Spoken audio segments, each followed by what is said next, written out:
Hello, do you know what I just did? I just took in the three states of matter: solid, liquid, and air, a gas. I hope you are familiar with the three states of matter: solid, liquid, and gas. In this video, we are going to compare these three states of matter in a more scientific way. We will compare these on the basis of four properties: shape and volume, compressibility, and do they fill the container completely or not. Let's start with solids. Now, do solids have a fixed shape? The answer is yes. As you can see here on the table, they have a fixed shape. This is a cylinder, this is a sphere, and this is a bracelet which has an irregular shape. Now, do solids have a fixed volume? Yes, because the space that the solids occupy do not change. The volume of this cylinder is pi r twice h. The volume of this sphere is 4 upon 3 pi r cube. And if we want to calculate the volume of an irregular shape, then there is one technique named Archimedes liquid displacement. If I dip this bracelet in this water, then the volume of the bracelet is equal to the volume of the water displaced. Now, let's take a look on the compressibility of solids. If I take this cylinder and try to compress this, I am not able to do so. So, the solids cannot be compressed. Now, do solids fill the container completely? Let's check. I will put this ball in this glass here. As you can see, the ball does not fill the glass completely. So, from this we come to know that solids do not fill the container completely. Now, let's move on to liquids. Liquids have fixed volume, but they do not have a fixed shape. I am going to prove you these 2 points with one single experiment. I have taken 100 ml of water in this bottle. I will transfer this water from one container to the another.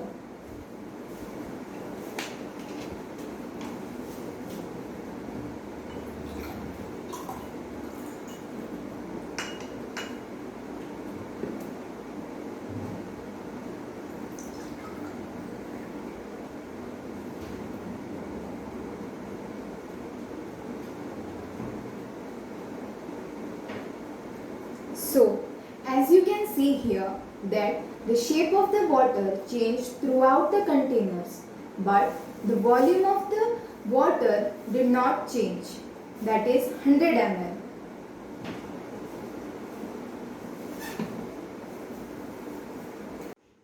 Is the liquid compressible? Let's check.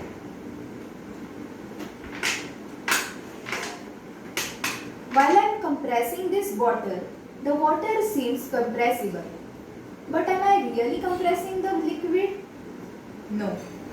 Actually, I am compressing the air present in this bottle. Now, I have filled this bottle completely with water. Now, let's check if the water is compressible or not. No. I need to be a superman to compress this bottle now. Do liquids fill the container completely? Let's check. Now, I will transfer this water to this glass to check whether this water fills the container completely or not.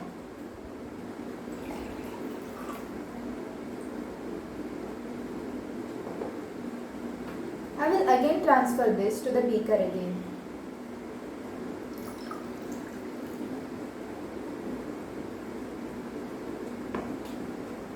No. In both both the cases, the liquid did not fill the container completely. So, from this we conclude that liquids do not fill the container completely. Now, let's talk about gases. Gases have no fixed shape nor the fixed volume. Now, let us check if the gases are compressible or not.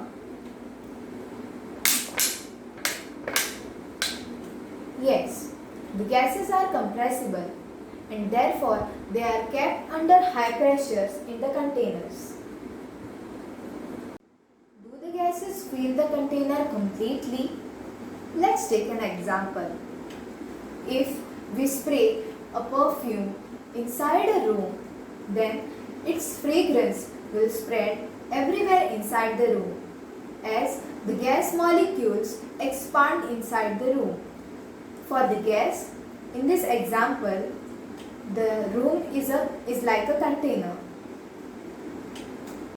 The three states of matter are the result of balance between intermolecular forces and thermal energy of molecules. Now, concentrate on my fingers here.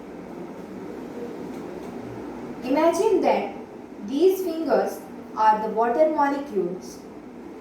These water molecules in solid state will have the highest intermolecular forces between them and the thermal energy will be zero.